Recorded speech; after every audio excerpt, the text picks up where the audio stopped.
उलट पर बैठा फान के कमर में ओढ़लू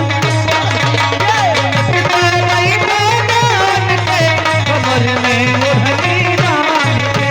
उलट पर बैठा फान के कमर में ओढ़नी रान के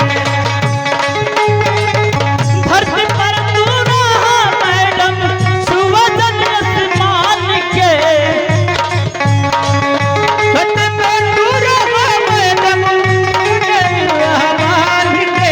उलट पर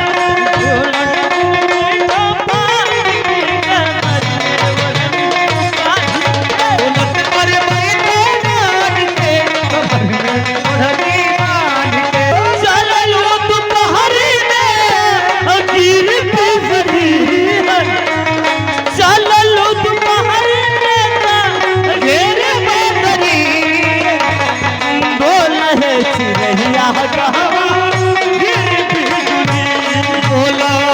बोल हो चिड़ैया कहवा गिर बिजुली बोला बोल हो चिड़ैया कहवा गिर बिजुली कैले नाना दी झुलनिया हेरा कैले नाना चल के खोज जल्दी दिया न बार हो झुलनिया मोर राय कैले नहा चल के खोज जल्दी दिया न बार हो मोर राय कैले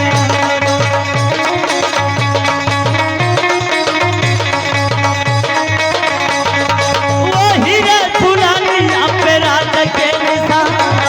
ओही रे झुलनी ऐसे जे उड़ आई ता अरे ले ली केहू के दाल के ऐसे जे उड़ आई ता ले ली केहू के दाल के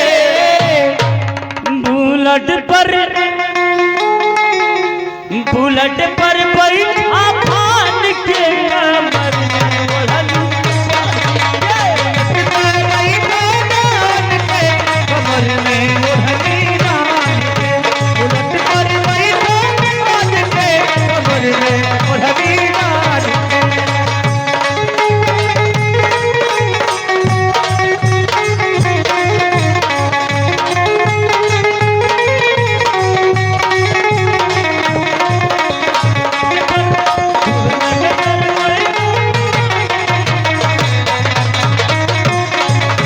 उलट पर बैठो रान के कमर में ओढ़नी रान के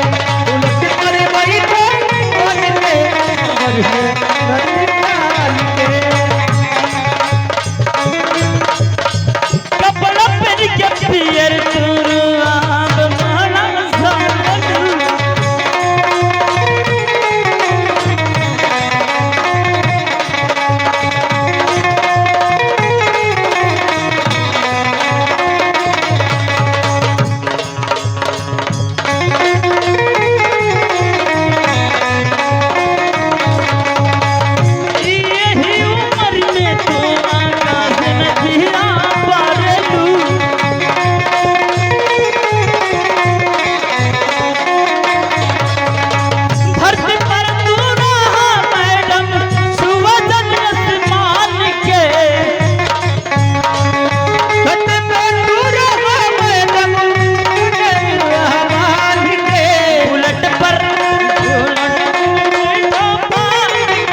हेलो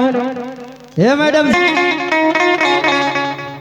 अरे चल के क्यों जा जल्द दियो ना पारी हो झुलनिया मर हेरा गइल है